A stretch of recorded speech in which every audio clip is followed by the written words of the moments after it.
The first thing you learn about psychic gold is that it whispers. Not with words, mind you, but with feelings that crawl up your spine like desert heat shimmer, making you remember things you'd rather forget and want things you'd rather not want.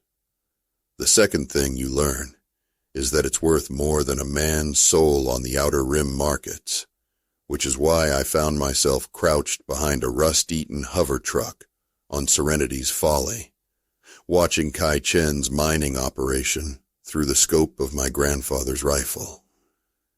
My name is Zara Blackwood, and I make my living taking things that don't belong to me from people who probably don't deserve them anyway. It's honest work, in its way. More honest than what Chen was doing to the prospectors on this god-forsaken moon. Serenity's Folly earned its name from the first wave of miners who came here chasing rumors of easy wealth. They found the psychic gold, all right? Veins of the stuff running through the canyon walls like frozen lightning. But they also found out why the local Cathani had marked this place as cursed ground. The ore doesn't just sit there pretty and inert like regular gold. It feeds on emotion, amplifies it, throws it back at you twisted and hungry. Most of those first miners ended up eating their guns or each other before the rescue ships arrived. But Chen was smart. He'd figured out how to harvest the stuff without losing his mind. Protective suits, neural dampeners, short rotation shifts. What he hadn't figured out was how to do it without enslaving half the desperate souls who came looking for work. That's where I came in. The job had seemed straightforward enough when Reverend Michaels hired me back on Perdition Station. Chen had been using indentured contracts to trap workers, keeping them in debt while they mined his psychic gold. The Reverend wanted me to liberate Chen's latest haul, a full ton of processed ore worth enough to buy a small planet, and see that it found its way to more deserving hands. Namely, the families of the workers Chen had worked to death. Simple smash and grab. Get in, get the gold, get gone before the ore could work its particular brand of madness on me. I'd done dozens of jobs like it. I should have known better. Nothing involving psychic gold is ever simple. Through my scope, I watched Chen's facility sprawl across the canyon floor like a metal cancer. Prefab buildings connected by covered walkways, all of it designed to keep the workers moving from sleep to work to meals without ever breathing free air. The processing plant squatted at the center of it all, its smokestack painting the amber sky with dark ribbons. That's where they'd be keeping the refined ore. 1 ton of psychic gold, compressed into ingots and locked away in Chen's private vault. All I had to do was wait for the shift change at midnight, slip past the perimeter sensors, crack the vault, and haul the gold back to my ship. The first sign of trouble came when I spotted the other ship. It was tucked away in a maintenance hangar on the far side of the facility. Sleek and predatory, where mine was sturdy and practical. A Viper-class interceptor, the kind of ship that cost more than most people saw in a lifetime. Either Chen had upgraded his security, or someone else had the same idea I did. I was still puzzling over that when movement in the facility caught my eye. 3 figures in dark clothing were making their way along the outer wall, moving with the kind of careful precision that screamed professional. I adjusted my scope and cursed under my breath. Marcus Voss. I'd recognize that swagger anywhere, even at a distance. The man moved like he owned whatever ground he walked on, and usually he was right. Behind him came his usual crew. Nix the demolitions expert, twitchy and small, and Thorn the muscle, built like a walking artillery piece. Voss was the best thief in the Outer Rim, and the worst human being I'd ever had the misfortune to work with. We'd pulled jobs together back when I was young, and stupid enough to think his reputation would rub off on me. Instead, he'd tried to leave me for dead on a backwater mining asteroid, taking my share of the score and my trust in other people with him. If Voss was here, it meant the job was about to get a lot more complicated. I could have backed off, should have, probably.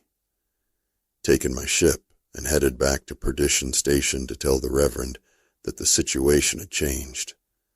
But the thought of Voss walking away with Chen's gold while those dead miners' families got nothing made my teeth ache.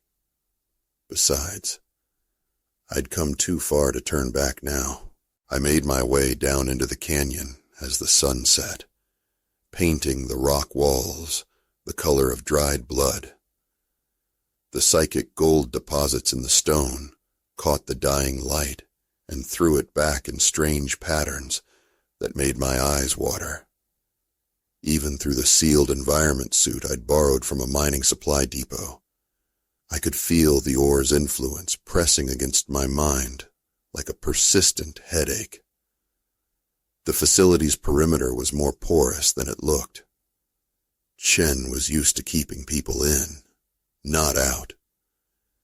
I found a maintenance hatch that led into the water reclamation system and followed the pipes toward the central complex. The psychic gold's whisper grew stronger as I moved deeper into the facility, a constant low-level buzz that made my skin crawl. I emerged in a storage room filled with mining equipment and checked my chronometer.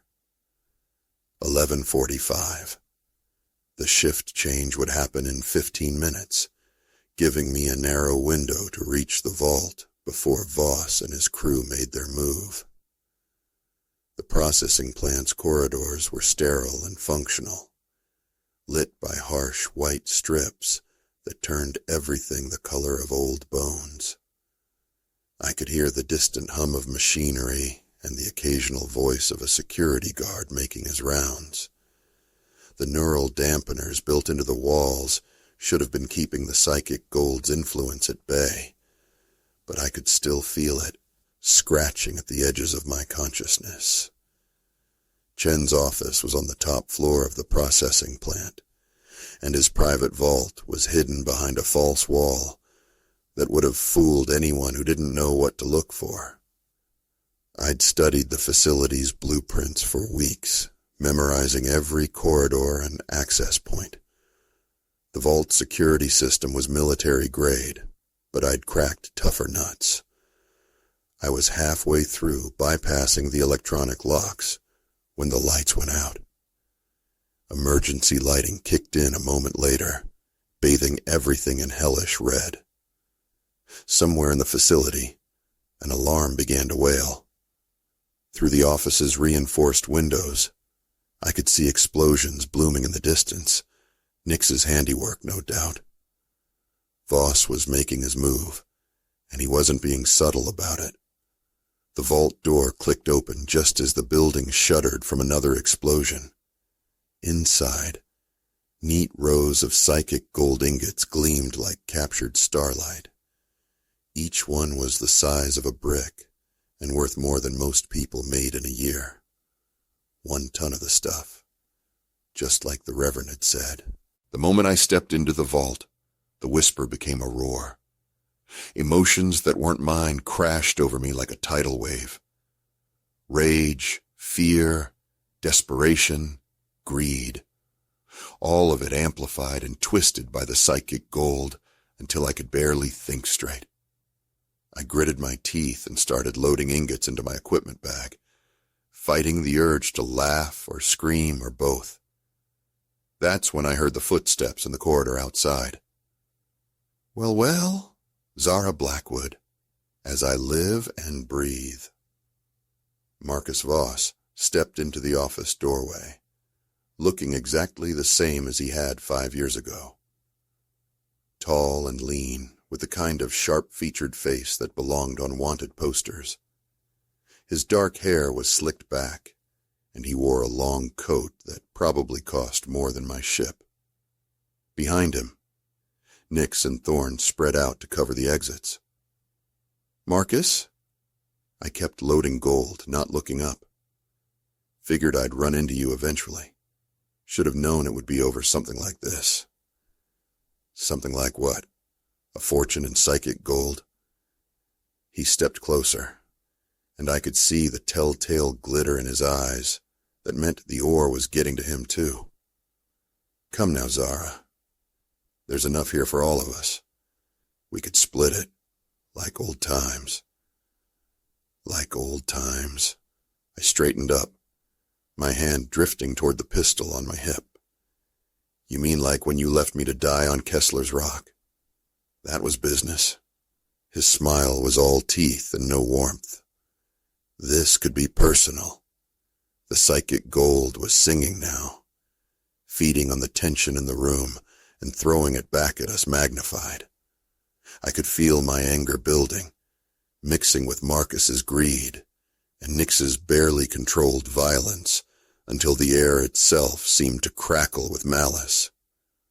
"Step away from the gold, Zara." Thorne's voice was a low rumble. The big man had drawn his weapon, a hand cannon that could punch through a bulkhead. "Don't make this harder than it has to be." I looked at the three of them, calculating odds and angles.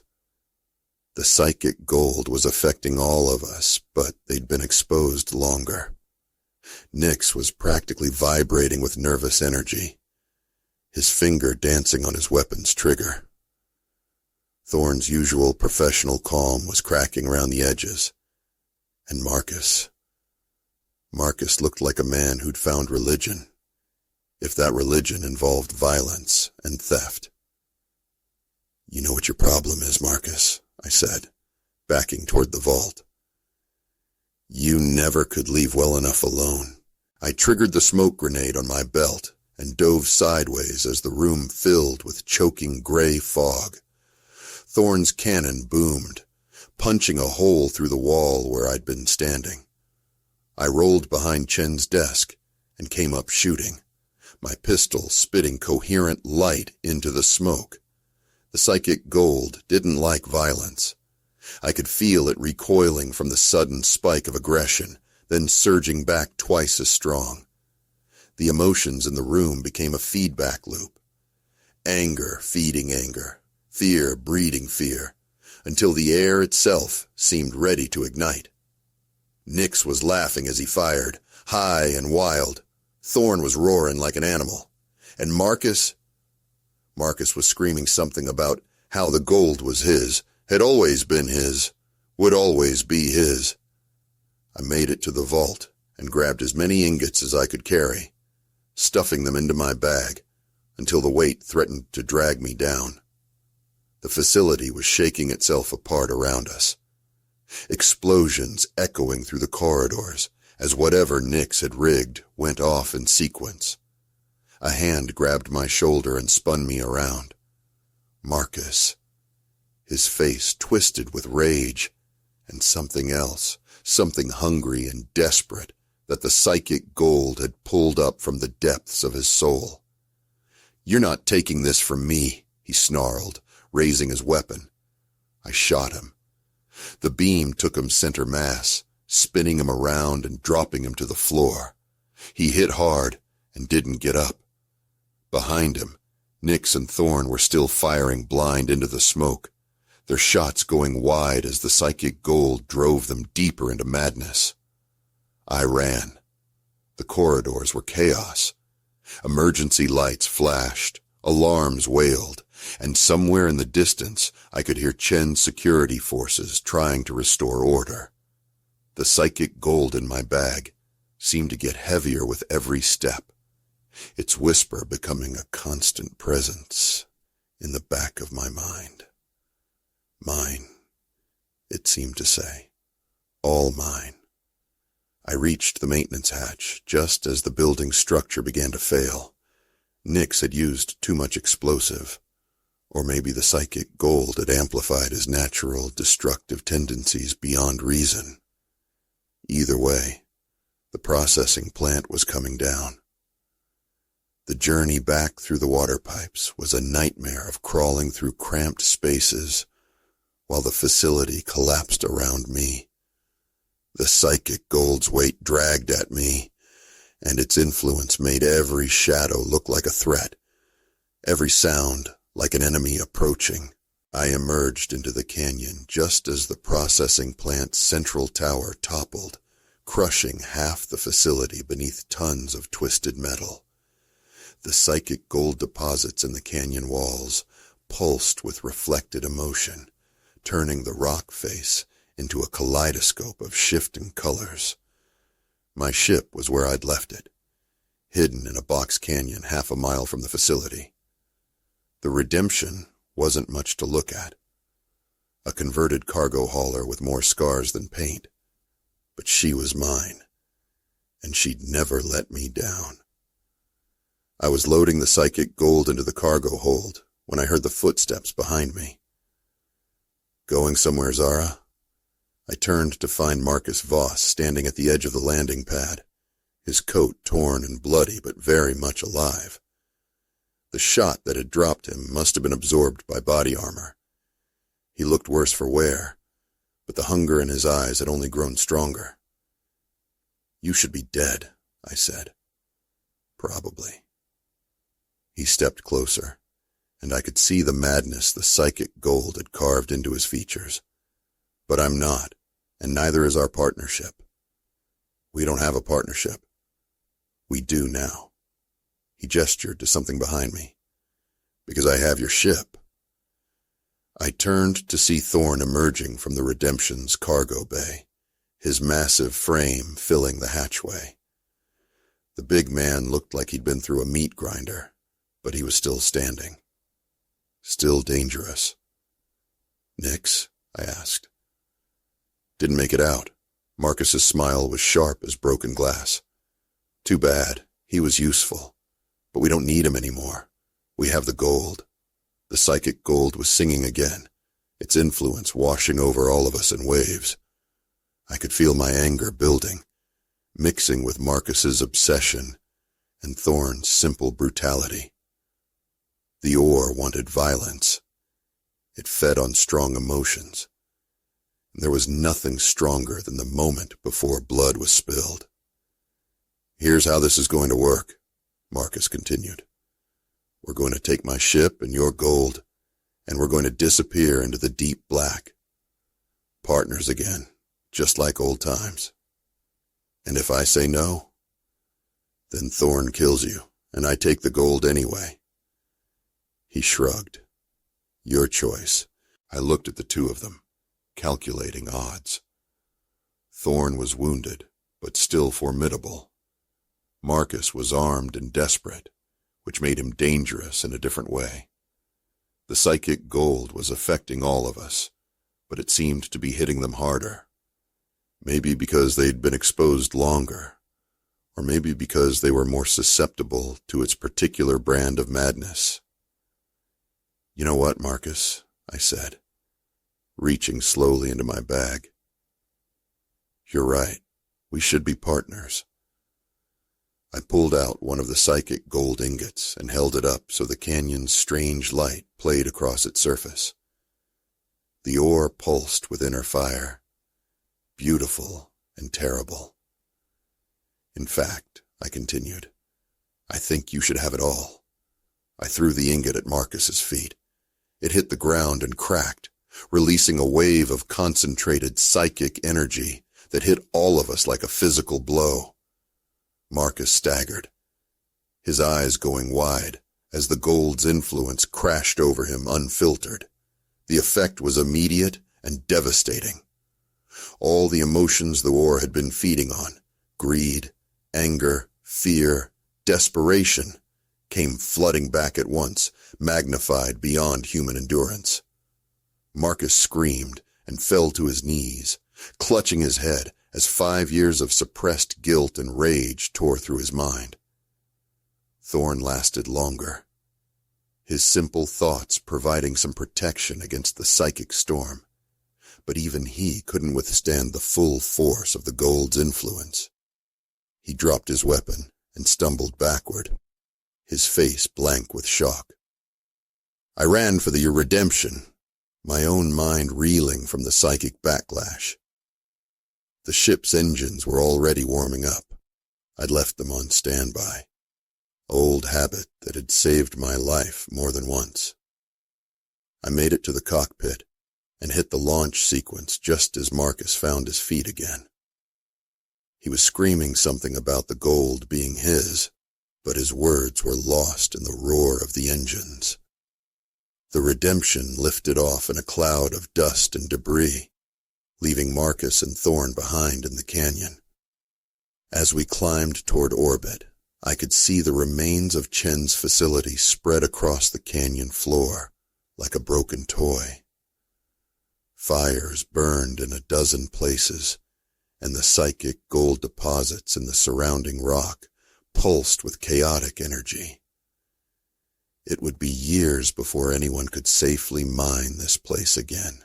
I set course for Perdition Station and tried not to think about the psychic gold still sitting in my cargo hold. Even through the ship's shielding, I could feel its influence pressing against my mind. The whisper was quieter now, but it was still there, patient and persistent. Mine, it seemed to say. All mine. The journey back to Perdition took 3 days.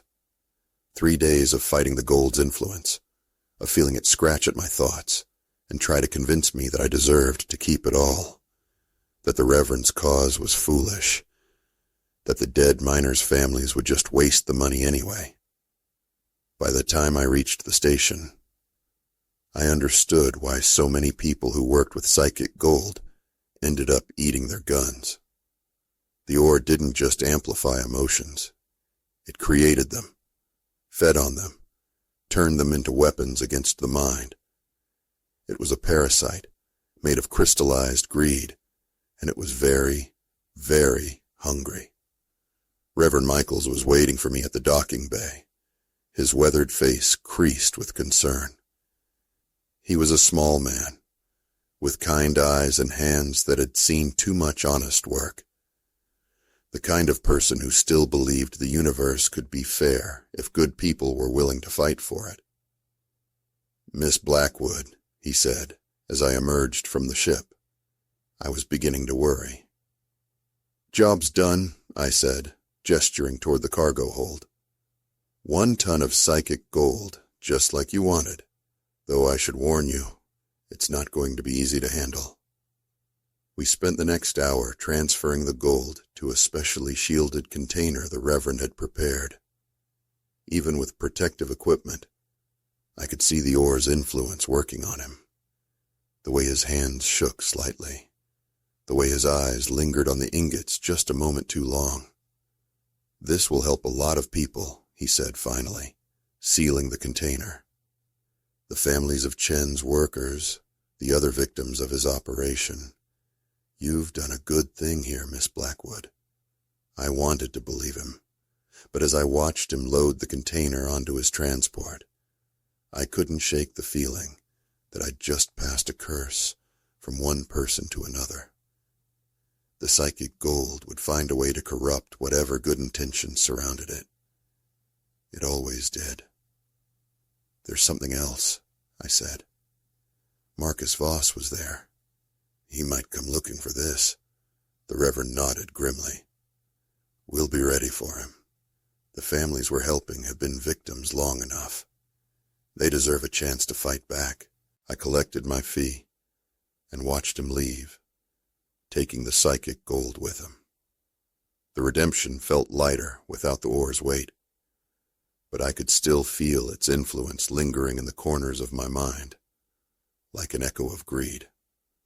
Later, alone in my quarters, I pulled out the single ingot I'd kept for myself. Just one, small enough to hide in my personal effects. My insurance policy, I told myself. Something to sell if times got really hard. But as I held it up to the light, watching the way it pulsed with inner fire, I knew I was lying. I'd kept it for the same reason everyone kept psychic gold, because it whispered to the dark places in the human heart and promised that more was always better. I locked the ingot away in my personal safe and tried to forget about it. But sometimes, late at night, when the ship was quiet and the stars were cold, I could still hear it whispering. Mine, it said. All mine. And the worst part was, I was starting to agree. The outer rim is full of curses disguised as blessings, and psychic gold is just one of them. But as I set course for the next job, the next chance to take something that didn't belong to me from someone who probably didn't deserve it, I couldn't help but think that maybe that was the point. Maybe we all get exactly what we're looking for in the end, even if it destroys us in the process. The stars wheeled overhead, cold and distant, and the redemption carried me deeper into the dark between worlds. Behind us, Serenity's Folly spun on through space, its psychic gold deposits pulsing with patient hunger, waiting for the next group of fools to come looking for easy wealth. They'd find it eventually. They always did. And the gold would whisper to them, just like it had whispered to me, just like it was whispering still, locked away in my safe, but never truly gone. Mine, it said, all mine. In the end, maybe it was right.